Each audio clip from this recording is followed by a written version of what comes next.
Hello అందరికీ welcome to Sai boutique. ఈరోజు వీడియోలో మీకు షోల్డర్ జారకుండా బ్లౌజు కటింగ్ ఎలా అనేది నేను ఈజీ టెక్నిక్ తోటి చూపించాలనుకుంటున్నానండి. మాస్టర్ అయితే చూడండి, మాకేంటంటే మొత్తం లైనింగ్ అయితే కట్ చేసి ఇచ్చారనమాట. ఇది మాస్టర్ లైనింగ్ కట్ చేసి ఇచ్చారు. మేమేం చేస్తామంటే ఒక్కొక్కసారి మాకు మాస్టర్ ఏంటంటే మెయిన్ క్లాత్ కట్ చేసేంత టైం ఉండదు.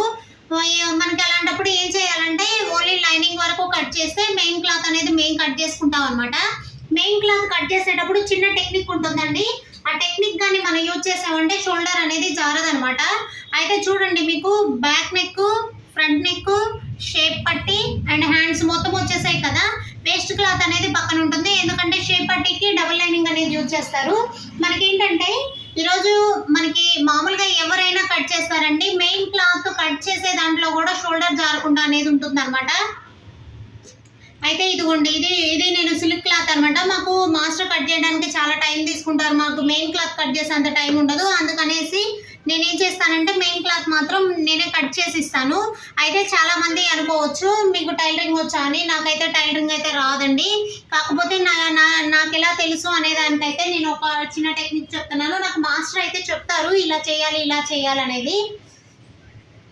చూడండి, ఇప్పుడు ఇది సిల్క్ క్లాత్ కదా, మనకేంటంటే ఇలా లైన్స్ బుటీస్ ఎటు సైడ్ ఉన్నాయో కూడా చెక్ చేసుకోవాలి. బుటీస్ ఉండే దాన్ని బట్టి మనం క్లాత్ చెక్ చేసుకొని స్టిచ్ చేయాలన్నమాట. అంటే మీరు ఫ్లవర్స్ చూస్తే పైకి చూస్తున్నాయి కదా, కాబట్టి మనం హ్యాండ్స్ అనేది ఎవరైనా ఒకటే కట్ చేస్తారండి. హ్యాండ్స్ అనేది అయితే చూడండి, హ్యాండ్స్ అనేది సెంటర్ చేసుకొని హ్యాండ్స్ అనేది కట్ చేస్తారు. చూస్తున్నారు కదా, హ్యాండ్స్ అనేది కట్ చేస్తారండి. హ్యాండ్స్ ఎవరు కట్ చేసినా, మాస్టర్ కట్ చేసినా, మనం కట్ చేసినా ఎవరైనా ఒకేలా కట్ చేస్తాం అనమాట. అయితే జాయింట్లు అనేది హ్యాండ్స్కి జాయింట్లు అనేది 2 sides అనేది పెట్టుకోవాలన్నమాట, ఒక సైడ్ అనేది పెట్టకూడదు. అయితే చూడండి, ఇప్పుడు బ్యాక్ నెక్ అండి. మెయిన్ బ్యాక్ నెక్ కటింగ్లో తేడా వచ్చింది అంటే లైనింగ్ మీరు ఎంత పర్ఫెక్ట్గా కట్ చేసినా కానీ షోల్డర్ అనేది జారుతుంది. ఇప్పుడు మనం మెయిన్ లైనింగ్ అయితే కరెక్ట్ కట్ చేశారండి. మెయిన్ క్లాత్ కట్ చేసుకోవడంలో తేడా వచ్చినా కానీ ఖచ్చితంగా అనేది షోల్డర్ అయితే జారిపోతుంది అనమాట. చూస్తున్నారు కదా, చూడండి, మీరు ఒక్కసారి జూమ్ చేసి చూపిస్తున్నాను. చూడండి, మనకి ఇలా కట్ చేయడం వల్ల ఏంటంటే షోల్డర్ మామూలుగా ఇలా పెడతారు, అలా పెడితే ఖచ్చితంగా షోల్డర్ జారిపోతుంది. మనకేంటంటే బ్యాక్ నెక్ షోల్డర్ అనేది కొంచెం దగ్గరగా పెట్టి ఖర్చు అనేది ఎక్కువ లేకుండా కట్ చేయండి. ఖర్చు ఎక్కువ పెట్టామంటే వర్కర్స్ అయితే ఖచ్చితంగా అలాగే కట్ చేసేస్తారు అనమాట, కుట్టేస్తారు. అప్పుడు ఏంటంటే ఖచ్చితంగా షోల్డర్ అనేది జారుతుంది అనమాట. ఇలా కట్ చేయడం వల్ల ఏమవుతుందంటే షోల్డర్ అనేది జారదండి, మనకి టైట్ పట్టేస్తుంది. మెయిన్ క్లాత్కి మనం లైనింగ్ అనేది ఇది కట్ చేయము. మనకి ఏంటంటే వీళ్ళు వర్కర్స్ కుట్టేటప్పుడు వాళ్ళు స్టిచ్ చేసుకొని సెట్ చేసుకొని కుట్టుకుంటారు. ఓన్లీ లైనింగ్ మాత్రమే నెక్ షేప్ అనేది తీయడం జరుగుతుంది అనమాట. కాబట్టి చూడండి, మనకి ఇలా పెట్టడం వల్ల ఏంటంటే షోల్డర్ అనేది అయితే ఎంత సన్నగా ఉండే వాళ్ళకైనా షోల్డర్ జారదండి. అదే మనం ఇలా పెట్టేసామంటే ఇక్కడ క్లాత్ ఎక్స్ట్రా పెట్టి కట్ చేసామంటే షోల్డర్ అనేది జారుతుంది. ఈ చిన్న చిన్న టెక్నిక్స్ అనేది నాకు మా మాస్టర్ చెప్తారు, దాని ప్రకారం నేను మెయిన్స్ అయితే కట్ చేసి ఇస్తుంటాను అనమాట. నాకైతే టైలరింగ్ రాదు. మీరు ఇంకా ఒకవేళ టైలరింగ్ వచ్చిందనుకుంటే పక్కలో కాలేసినట్లే, నాకైతే టైలరింగ్ రాదండి. చూడండి, ఇది ఫ్రంట్ అనేది అయితే మాత్రం మనకి ఈ బుటీస్ కరెక్ట్గా రావాలంటే ఫ్రంట్ వేస్తే మనకు చాలా జాయింట్లు వస్తుంది. అలాంటప్పుడు చూడండి, మనకి ఇలా రావాలి. చూస్తున్నారు కదా,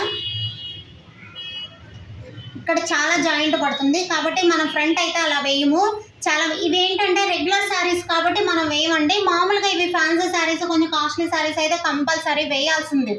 ఎందుకంటే అలా వేస్తే మళ్ళీ కస్టమర్ అయితే తిడతారండి మనల్ని. కాబట్టి చూడండి, మనము ఇది అయితే మనకేంటంటే కొంచెం టైం పడుతుంది. మాస్టర్ అయితే టక్క కట్ చేసేస్తారు, ఎందుకంటే వాళ్ళకి చాలా అనుభవం ఉంటుంది కదా. కాబట్టి చూడండి, ఇప్పుడు ఇలా బుటీస్ పెట్టినా కానీ పైన అనేది ప్లెయిన్ క్లాత్ వచ్చింది కదా, మీరు చెక్ చేయండి. పైన అనేది ప్లెయిన్ క్లాత్ వచ్చింది, అయినా పర్లేదండి, మనకి ఎక్కడ జాయింట్ లేకుండా అయితే వచ్చింది.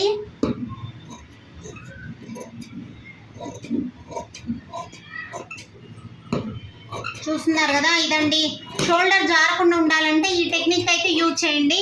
మెయిన్ ఇంకోటి ఏంటంటే స్టిచ్చింగ్ చేసేటప్పుడు కూడా కొంచెం గమనించుకోండి. స్టిచ్చింగ్ చేసేటప్పుడు ఫ్రంట్ పార్ట్ అనేది కొంచెం క్రాస్గా స్టిచ్ చేయడం వల్ల కూడా షోల్డర్ జారదు. బొటిక్లో ఎవరైనా ఇలాగే కుడతారు. చాలామంది అడుగుతారు బొటిక్లో షోల్డర్ జారు, బ్లౌజ్ అనేది పర్ఫెక్ట్గా వస్తుంది ఎలా ఏంటి అనేది. ఇది చిన్న చిన్న టెక్నిక్స్ అండి. ఈ చిన్న చిన్న టెక్నిక్స్ తెలుసుకుంటే మాత్రం మనకు చాలా ఈజీ అనమాట బ్లౌజ్ స్టిచ్ చేయడం. చూడండి నేను చాలా పర్ఫెక్ట్గా కట్ చేశాను. ఫ్రంట్ అనేది ఖర్చు ఎక్స్ట్రా పెట్టినా ప్రాబ్లం లేదు. బ్యాక్ అనేది మాత్రం మనకి సైడ్ క్రాస్ సంక పార్ట్ క్రాస్ కట్ చేసేటప్పుడు మాత్రం ఎక్కువ పెట్టకండి. ఎందుకంటే వర్కర్స్ స్టిచ్ చేసేటప్పుడు కొంచెం ఎక్స్ట్రా ఉంది అంటే మాత్రం చాలా వాళ్ళు ఏంటంటే కొంచెం షోల్డర్ అటు జరిపి కుట్టారంటే మాత్రం లెఫ్ట్ సైడ్కి తిప్పి కుట్టేశారంటే మాత్రం షోల్డర్ జారిపోతుంది.